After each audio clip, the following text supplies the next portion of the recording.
अस्सलाम वालेकुम नाजरीन, मेरा नाम है फाहद हाशमी और आप देख रहे हैं हैरत कदा चैनल। नाजरीन, दुनिया में खाने पीने की सबसे बड़ी इंडस्ट्री की बात की जाए तो मीट इंडस्ट्री यकीनन सबसे पहले नंबर पर आएगी, क्योंकि दुनिया में सब्जी खोरों से ज्यादा गोश्त खोर हैं। इसीलिए गोश्त की मांग भी सब्जी से ज्यादा है। आज की वीडियो में हम आपको दुनिया में गोश्त बनाने की ऐसी फैक्ट्रीज का विजिट करवाएंगे जिनको देखकर आप यकीनन चौंक जाएंगे। और किस वजह से, ये तो वीडियो देखने के बाद ही पता चलेगा। तो वीडियो को एंड तक देखिएगा क्योंकि ये वीडियो बहुत इंटरेस्टिंग होने वाली है। काउंटडाउन शुरू करने से पहले अगर आपने हमारा चैनल सब्सक्राइब नहीं किया तो सब्सक्राइब बटन प्रेस करके बेल आइकन को क्लिक करें। इस प्रोसेस में सिर्फ चंद सेकंड लगते हैं और इसके बाद आपको बाद में आने वाली तमाम वीडियोस के नोटिफिकेशन बर वक्त मिलते रहेंगे। Number 1, chicken factory. मुर्गी का गोश्त कौन है जो खाने से इनकार करे, चाहे बर्ड फ्लू की वबा ही क्यों न फैली हो। लॉकडाउन की वजह से इसकी सप्लाई में कुछ फैक्ट्रीज असरअंदाज हो रही हैं, लेकिन लोग मुसलसल इसकी डिमांड कर रहे हैं। तो चले आज आपको दिखाते हैं कि फ्रोजन चिकन प्रोसेस किस तरह से होता है। सबसे पहले मुर्गियों को एक ट्रे नुमा टोकरी में भरा जाता है, फिर कन्वेयर बेल्ट के जरिए इन ट्रेस को एक एक करके आगे की जानिब भेजा जाता है। फिर अंदरूनी हिस्से में वर्कर्स इन मुर्गियों को ट्रे से एक एक करके उठाते हैं और इन्हें हैंगर पर लटका देते हैं, जबकि खाली ट्रेस दूसरे कन्वेयर बेल्ट के जरिए बाहर चली जाती हैं। ये हैंगर्स इनको गोल गोल घुमाकर आगे ब्लेड तक ले जाते हैं, जहां पर इनका गला काटा जाता है।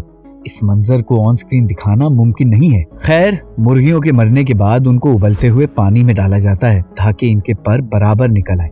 जब मुर्गियां 2 ब्रशेस के बीच से गुजरती हैं तो बाकी बचे कुचे पर भी इनसे अलग हो जाते हैं और प्लेन मुर्गी निकलकर सामने आ जाती है।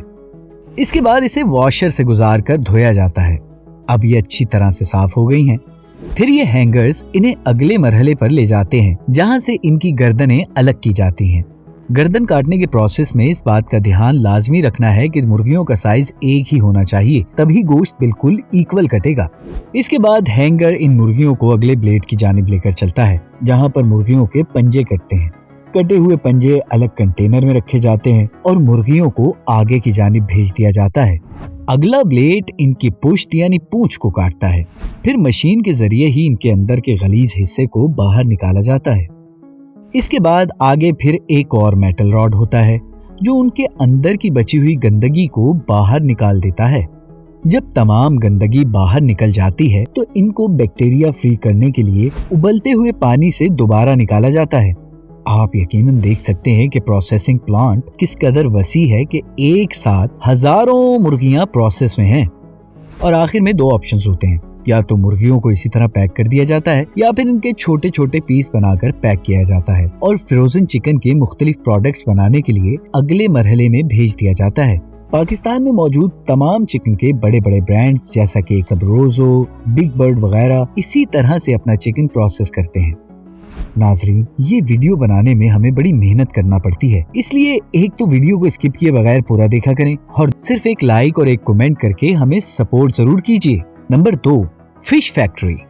मछली खाने की तो एक दुनिया शौकीन है, तो ये शौकीन अफराद मछलियों को फैक्ट्री में प्रोसेस होता देखना जरूर पसंद करेंगे। तो चलिए हम आपको मछली की फैक्ट्री प्रोसेस दिखाने ले चलते हैं। इस काम का आगाज मछली पकड़ने से होता है। समंदर के बीच में बड़े बड़े जाल बिछाए जाते हैं और लाखों की तादाद में मछलियां पकड़ ली जाती हैं और इनको बहरी जहाज के जरिए मौजूद एक बड़े स्टोरेज कंपार्टमेंट में डाला जाता है। जो मछलियां रिक्वायर्ड लंबाई की हों तो उनको अलग करके फैक्ट्री में भेज दिया जाता है।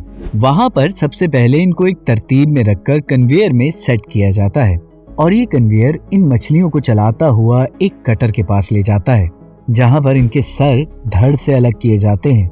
100 मछलियों को काटने के लिए इस कटर की रफ्तार 1 मिनट या इससे कुछ ज्यादा है, यानी ये कटर 1 मिनट में 100 मछलियां आराम से काट लेता है। सर वाले हिस्से को अलग करके एक कंटेनर में डाल दिया जाता है और बाकी पार्ट दूसरे कन्वेयर में रखकर आगे की जानिब भेज दिया जाता है, जहां इनको कुछ देर के लिए पानी में भिगो दिया जाता है। इनको अच्छी तरह धोकर फिर से कन्वेयर पर डालकर अगले कटर के पास ले जाया जाता है, जहां से इनको 2 पीसेस में बदला जाता है। अब जो मछलियां ज्यादा बड़ी होती हैं, इनको एक अलग स्टैंड पर रखा जाता है, जहां पर इनको लोग हाथों से काटकर गंदगी बाहर निकालते हैं। इसके बाद मछलियों के वजन के मुताबिक उनकी पैकिंग होती है। जिन मछलियों की कटिंग अच्छे से नहीं होती उनका पेस्ट बना लिया जाता है, फिर उनको पैक किया जाता है। इन स्लाइसेस को फ्रीज कर दिया जाता है ताकि वो ज्यादा वक्त तक स्टोर किए जा सके।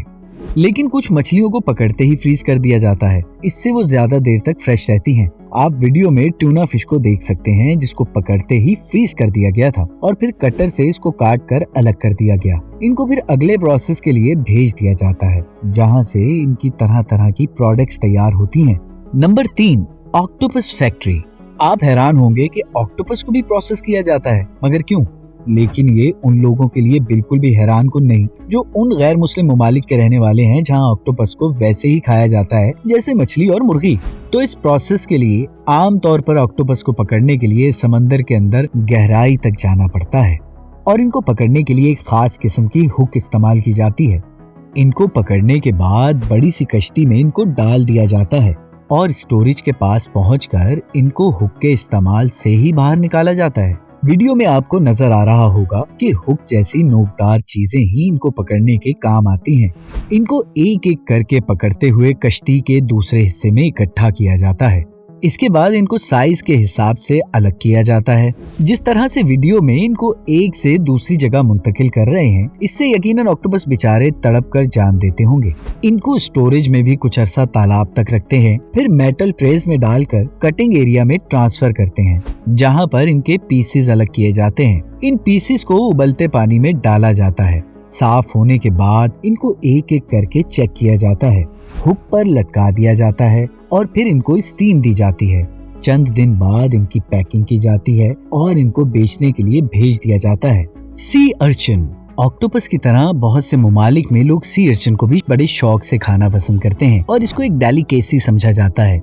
ये समंदर के सबसे खतरनाक जानवर है। इसके कांटों के अंदर जहर होता है। अगर कोई इसके ऊपर पाँव रखे तो उसका पाँव सूजकर नीला हो जाता है। इनको पकड़ने के लिए खास तरह के इक्विपमेंट की जरूरत होती है जिससे समंदर की गहराई में जाकर इनको पकड़ना पड़ता है।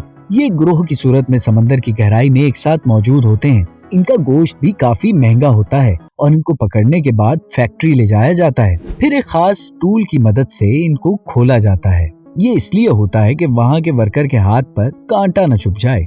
वर्कर इन टूल्स को पुश करके दबाते हैं जिससे सी अर्चिन का ऊपर वाला खोल खुल जाता है। फिर इनका अंदरूनी गंदा मादा साफ किया जाता है। इनमें मौजूद गोश्त को, जो बहुत थोड़ा सा होता है, अलग किया जाता है और साफ करने के बाद इनके रंगों के हिसाब से इनकी क्वालिटी का पता चलाया जाता है और आखिर में खास तरह के बॉक्सेस में पैक करके बेचने के लिए भेजा जाता है। Number 1, shrimps factory. दोस्तों, सबसे पहले श्रिम्प्स यानी झींगे को जाल की मदद से बहुत ज्यादा मिकदार में पकड़ा जाता है। इसके बाद स्टोरेज बॉक्स में डाल दिया जाता है ताकि वो ज्यादा देर तक जिंदा रहें। फिर फैक्ट्री में ले जाकर इनको उबले पानी में डुबो दिया जाता है ताकि बैक्टीरिया फ्री हो जाएं और साथ ही मर भी जाएं। लेकिन मेरी अपनी राय ये है कि ऐसे तड़पा के मारना इंसानियत के मुनाफी है। बहरकैफ इसके बाद इनको नॉर्मल पानी से धोया जाता है। इसके बाद इन्हें प्लास्टिक बैग्स में डालकर बड़े कंटेनर्स तक भेजा जाता है। वहाँ पर इनको बर्फ के अंदर रखा जाता है। इसके बाद वहाँ मौजूद लोग हाथों पर मेटल पीस डालकर इनके सर और गर्दन साफ करते हैं और गंदगी निकालते हैं। इसके बाद दोबारा से बर्फ के पानी में डाल दिया जाता है। वहाँ से इनको एक कन्वेयर से दूसरे रूलर तक लेके जाया जाता है। इन रूलर्स का दरमियानी फासला ज्यादा चौड़ा और कम चौड़ा हो सकता है जिससे एक जितने साइज के श्रिम्प्स को अलग अलग किया जाता है। अगले मरहले के लोग इनके सर से हड्डी अलग करते हैं और ऊपरी जिल्द भी। इसके साथ ही इन्हें अंडे और चावल के आटे के मटेरियल में डुबो दिया जाता है। इसके बाद इन पर ब्रेड क्रम्स लगाकर फ्रायर में डाल दिया जाता है ताकि फ्राई हो सके। इनमें से कुछ को बगैर फ्राई फ्रीज करके भी बेचा जाता है। तो देखा आपने इन फैक्ट्रियों के पीछे की वो तल्ख कहानी कि किस तरह से जानवरों को अजियतनाक मौत के हवाले करके उनको खाने का हिस्सा बनाया जाता है। ये किसी मुहज्जिब मुआशरे को सूट हरगिज नहीं करता कि यूं जानवरों को तड़पा तड़पा कर मारा जाए।